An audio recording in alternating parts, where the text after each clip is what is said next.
Што поскоро прогласување на Шарпланина за национален парк ќе го спаси овој прекрасен масив од бесрамното уништување кое трае со години. Планината е соголена од дива сеча, има бројни дивоградби и патишта и незаконски лов. Планинарските клубови апелираат овој природен ресурс да се заштити за општо добро на сите. Сведоци сме на постојани градби, големи градби, дивоградби кои што се градат на планината, на цел тој голем масив.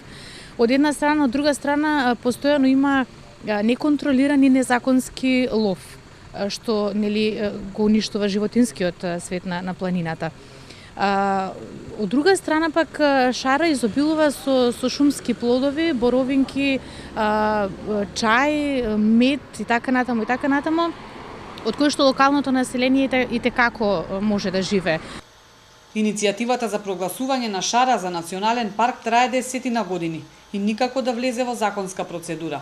Но што повеќе се пролонгира, последиците од уништувањето на планината ќе бидат катастрофални.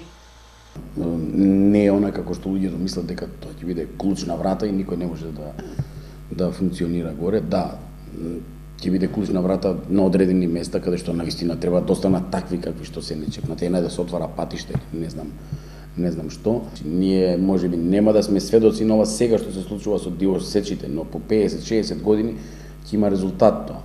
Така да далеку гледано треба да се заштити планината од една страна, од друга страна нас ќе ни донесе бенефит од се она што како понуда после туристичка може да се продава на туристичкиот пазар. Од одржливото управување со Шара придобивките ќе бидат големи за сите, како за локалното население, така и за развој на туризмот и привлекување на што повеќе туристи. Планината ќе биде сочувана како и сиот животински и растителен свет, а државата и локалното население ќе имаат економски бенефит.